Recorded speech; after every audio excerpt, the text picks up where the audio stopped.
Israéliens ont conscience de leur environnement et des voitures suspectes. Un camion comme celui-ci dans une place bondée aurait suscité la méfiance. Beaucoup peut être fait pour éduquer les Européens dans la prévention du terrorisme.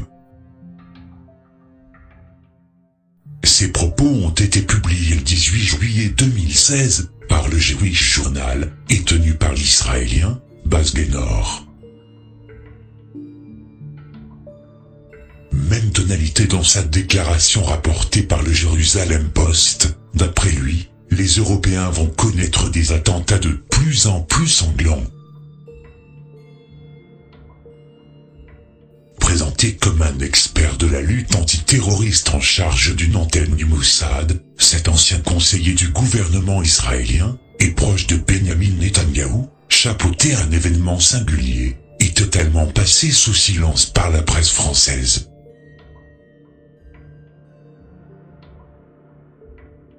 Depuis mars 2014, Gaynor présidait la préparation d'un rassemblement dénommé le Congrès international sur la sécurité intérieure et la gestion de crise. Initialement prévu à Nice pour décembre 2015, ce forum avait été reporté à février 2016.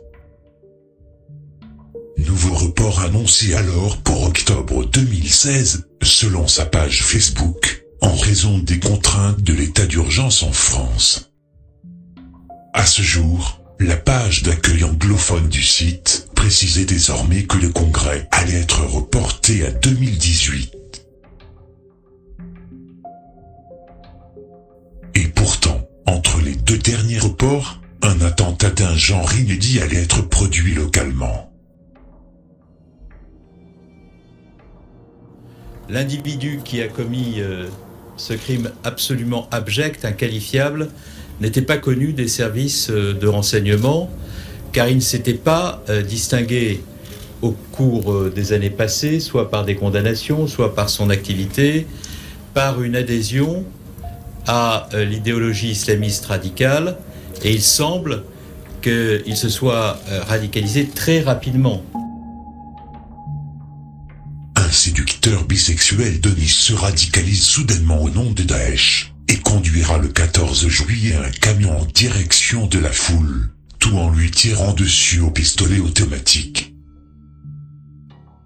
Le loup solitaire.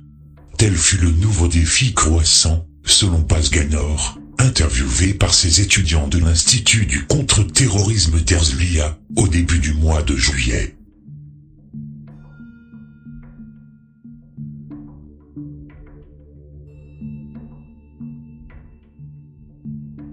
En partenariat avec la municipalité d'un accueillant Christian Estrosi, l'organisation logistique du Congrès de Nice fut confiée à Eyal Halevi, le fils d'un célèbre général israélien particulièrement lié au lobby sioniste américain.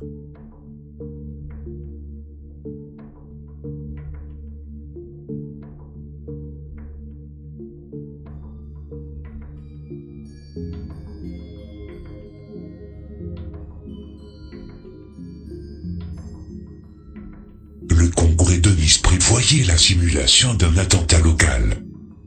Selon le site du Congrès, ce scénario a été coécrit par l'agence gouvernementale française, le HCFDC, au Comité français pour la défense civile, sous le patronage du ministère français de l'Intérieur, et du SGDSN, secrétariat du Conseil de défense et de sécurité nationale. Rappelons aussi que Bernard Cazeneuve, ministre de l'Intérieur, et Jean-Yves Le Drian, ministre de la Défense, avaient été pointés du doigt pour leur gestion sécuritaire du rassemblement du 14 juillet à Nice. Un même visage à la une des quotidiens et des titres accusateurs. Le ministre de l'Intérieur est au cœur de la polémique. Ce matin, Libération persiste sur ses révélations d'hier. Une lettre ouverte adressée à Bernard Cazeneuve qui les accusait de complotisme tout en confirmant leurs informations sur le dispositif policier à l'entrée de la zone piétonne de la promenade des Anglais le soir de la tuerie. Pour le Figaro aussi, Bernard Cazeneuve est mis en cause. Les accusations de mensonges sur le dispositif de sécurité sont reprises. Et le journal révèle que le 20 juillet, l'ASDAT aurait envoyé aux agents une réquisition judiciaire urgente leur demandant l'effacement complet des enregistrements de vidéosurveillance de l'ensemble des caméras desservant la promenade des Anglais. Une information confirmée par le parquet de Paris. La raison, éviter la diffusion non contrôlée des images. Est-ce pour éviter de montrer d'éventuelles défaillances sécuritaires? C'est ce que certains n'hésitent pas à sous-entendre. Parmi les intervenants du Congrès, dont le rassemblement devait durer 4 jours à Nice, on notera la présence de Brian Michael Jenkins, acteur clé et méconnu de la mystification du 11 septembre, en tant que co-responsable de la sécurité du WTC, et du juif Alain Bauer, influent rouage de la franc-maçonnerie transatlantique, confident de Valls, et idéologue emblématique de l'axe sécuritaire Paris-Washington-Tel Aviv, au lendemain de l'attentat de Nice. Bauer était d'ailleurs sollicité par RTL, pour discourir avec son style filandreux, sur le prétendu profil psychologique des terroristes de Daesh.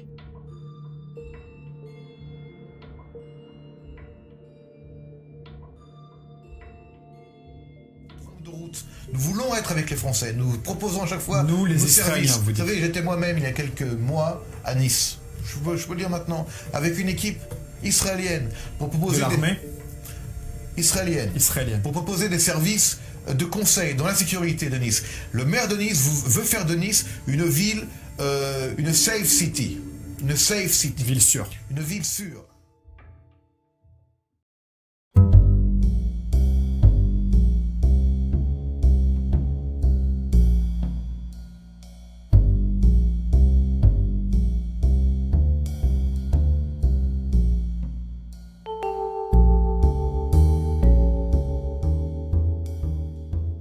Le 29 août 2016, Christian Estrosi, président de la région PACA et premier adjoint au maire, avait fait savoir, via Twitter et son blog, que la société israélienne Lotan Group était en train de réaliser un audit pour sécuriser chacune des écoles.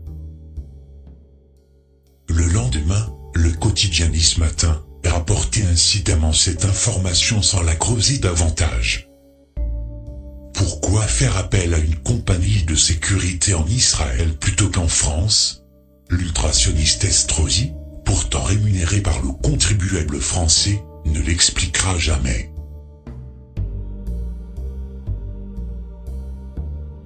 Remarquons ici que les agents médiatiques de la droite identitaire française, tels que F2Ouch, à valeur actuelle, en passant par Atlantico et Le Figaro, furent remarquablement silencieux au sujet de ce recrutement. Nul besoin d'imaginer le toll si une entreprise marocaine, pakistanaise ou indonésienne aurait été choisie. Mais le pire est que le maire de Nice fait appel en réalité à un colonialiste pour protéger des enfants. Lotan Group est une filiale de la compagnie immobilière et de construction Meshulam Lowenstein Contraction and Engineering Group. Le patron des deux structures, c'est Shaul Lotan, fils du fondateur Meshulam Lowenstein, et sa particularité, c'est d'avoir engagé son entreprise dans la colonisation israélienne en cours. Par exemple, Lotan s'est investi dans la construction de la récente colonie forteresse d'Aroma, au sud-est de Jérusalem. Sa compagnie collabore avec Necher, groupe cimentier qui joue notamment un rôle clé dans l'édification du mur de séparation et des checkpoints. Considérée comme la vache sacrée de l'information, l'agence France Presse avait diffusé hier une dépêche au sujet de la rentrée scolaire de Nice, en occultant totalement l'identité de la compagnie Lotan, présentée simplement comme un cabinet israélien. Si on résume, l'AFP a occulté deux faits d'intérêt public, notamment pour les parents d'élèves niçois, le nom et les activités illégales au regard du droit international de ce groupe Lotan.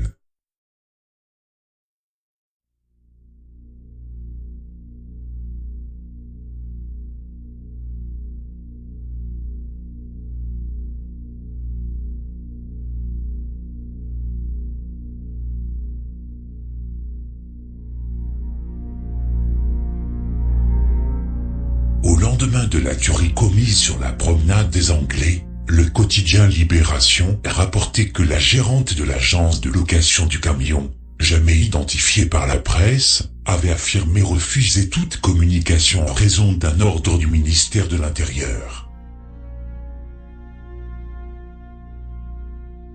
Si on observe attentivement le camion, censé avoir été loué par Mohamed Laouayesh Boulay le 11 juillet auprès de l'agence Via Location de Saint-Laurent-du-Var dans les Alpes-Maritimes, était pourtant immatriculé dans le Val-de-Marne, en Île-de-France.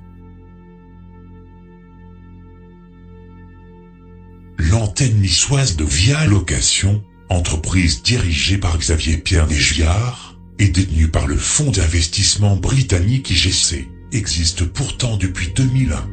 Les voitures de location sont généralement immatriculées dans le département de leur agence. Bien entendu, des usagers de poids lourds pourraient affirmer que la discordance entre le département d'immatriculation du camion et celui de son agence de location, 06, n'aurait rien d'inhabituel. Certains prétexteront que les rétroviseurs du camion, ainsi que le sigle en bas de porte, mentionnant sa motorisation, démontrent qu'il s'agirait d'un Millennium Phase 1, période 1999-2006, année de restylage de la gamme, et passage aux phases 2, d'où une immatriculation au système FNI, et serait tout à fait compréhensible. On pourrait trouver le prétexte comme quoi il est très courant que les agences de location possèdent des véhicules âgés, pour s'en servir comme mulet pour remplacer un autre camion suite à une panne ou autre. Mais certains nieront le fait que le camion de la tuerie serait loin d'être de facture récente, puisqu'il aurait minimum 10 ans, alors que selon le quotidien Monaco Matin, le poids lourd, équipé de 2 mouchards, était bel et bien de facture récente, que paradoxalement, le camion était donc relativement neuf, mais ne devait donc pas disposer d'une plaque d'immatriculation antérieure à 2009. Mais l'autre anomalie suivante, capturée par cette agence de presse britannique, et publiée uniquement par le site du journal Daily Mail, les seules photographies de l'agence de location, qui prétendait avoir loué le camion à Mohamed Laouayesh Boulay, révèlent incidemment que tous ces véhicules semblent afficher le nouveau format d'immatriculation entré en vigueur en 2009, contrairement au camion de l'attentat.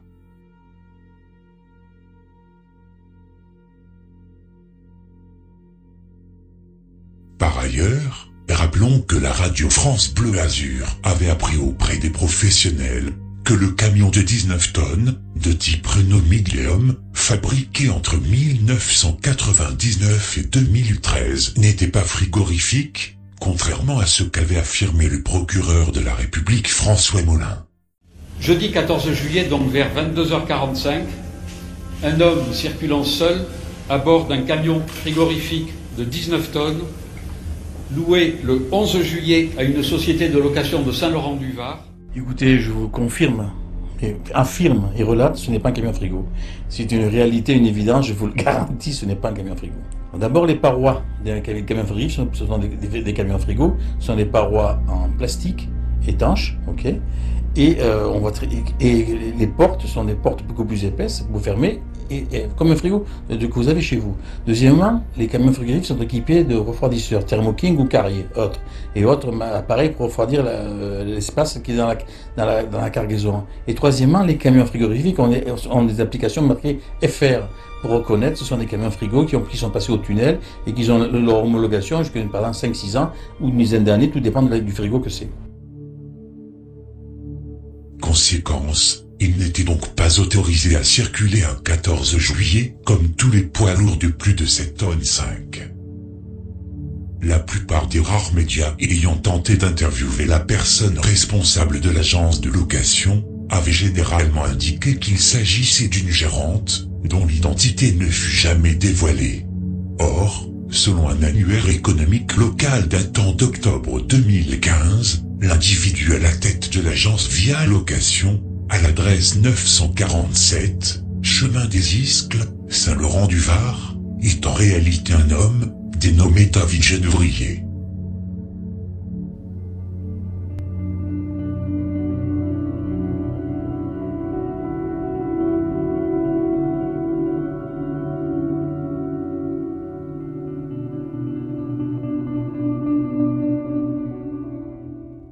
Est-ce que pour vous, en conscience, le dispositif était suffisamment dimensionné? Nice est la 5e ville de France, que contrairement aux autres années, et je rappellerai que ce 14 juillet 2016, hélas, s'insérait dans le cadre de l'état d'urgence, ce qui n'était pas le cas du 14 juillet 2015 et naturellement du 14 juillet 2014, dans un département où le nombre des individus signalés pour radicalisation dépasse les 500 personnes. Comment se fait-il que pour la première fois, contrairement en 2014 et en 2015, il n'y avait pas d'unité de force mobile à Nice? Lors du procès de l'affaire de pédophilie d'Outreau, les chaînes de télévision avaient pu exceptionnellement retransmettre en direct les audiences. Mais à propos de l'attentat de Nice, qui a causé la mort de 86 personnes, aucun média audiovisuel n'a souhaité diffuser le seul débat de fond qui s'était tenu sur le sujet à l'Assemblée nationale. Dans l'après-midi du 6 septembre, la commission des lois avait auditionné la patronne de l'IGPN, la police des polices, à propos de son rapport relatif à la sécurisation de la promenade des Anglais au soir du 14 juillet. Vous soulignez qu'il y avait 5 unités de force mobile dans la zone de défense sud, affectées par le préfet délégué à la sécurité, qu'il y en avait une à Carcassonne, qu'il y en avait une à Montpellier, qu'il y en avait une à Toulouse, qu'il y en avait une à Marseille, qu'il y en avait une à Avignon.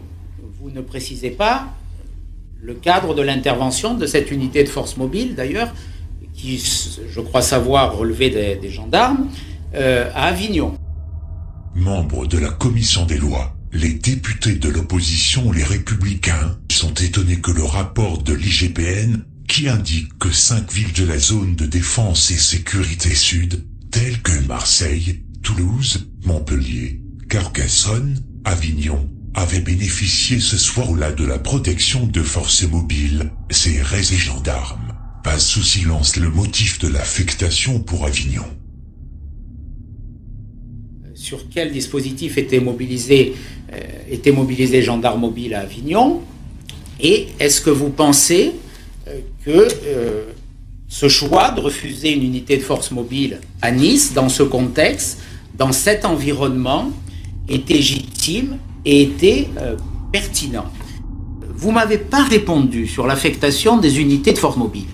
Pourquoi est-ce qu'entre Avignon et Nice, par exemple, je peux comprendre qu'il y avait les fêtes à Carcassonne, où on dit qu'il y avait 500 000 personnes, Montpellier, risque de violence urbaine, Toulouse, Marseille, mais Nice, 5e ville de France. Pourquoi, cette année, l'affectation, l'arbitrage, que se passait-il, Madame la directrice, à Avignon, pour que l'unité de force mobile soit à Avignon et ne soit pas à Nice? Voilà, je voudrais que vous reveniez sur ce point.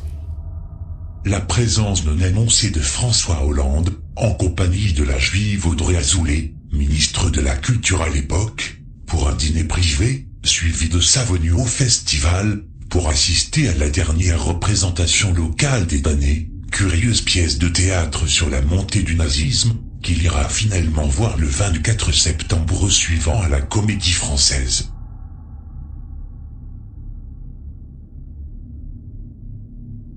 Effectivement Montpellier, nous avons effectivement Marseille, nous avons effectivement Carcassonne, étape du Tour de France le 14 juillet. Carcassonne avec 500 000 spectateurs attendus pour l'embrasement de la ville, et Avignon avec le festival et un déplacement du président de la République. Pourquoi dans le rapport n'était pas précisée l'affectation d'Avignon, alors que vous l'avez fait pour les 4 autres villes? Il n'y a aucune raison de ne pas le dire. C'est probablement le fait que le rapport a été écrit... Le festival est aussi très incrusté. A été écrit dans des horaires tels que ça a pu nous échapper. N'y voyez aucun souhait de cacher quoi que ce soit et aucune malice. Précisément, une unité de force mobile avait donc été refusée à Nice, pour être affectée à Avignon et protéger le président de la République. Éric Ciotti avait notamment insisté sur le fait que, pour la première fois, Nice n'est pas disposé de telles forces de protection pour le 14 juillet, contrairement aux éditions de 2015, soit 60 gendarmes, et 2014, soit 37 CRS. En cette année 2016, seuls 42 policiers municipaux et 64 nationaux étaient présents pour encadrer la fête de la Brum Party. Le détail troublant, c'est que selon la juivinceste et romancière Christine Angot, Hollande avait souhaité que son dîner à l'Hôtel d'Europe s'interrompe exactement à 22h30, soit 30 minutes avant le démarrage de la pièce au sein du Palais des Papes, situé à seulement 300 mètres, et 2 minutes avant l'éruption du camion, à 22h32, sur la promenade des Anglais. Rapidement informé de l'attentat, le président accepta néanmoins, toujours selon Angot, de poser vite fait avec le personnel de l'hôtel, à peine alerté de la tuerie mais certes disponible, et tout sourire.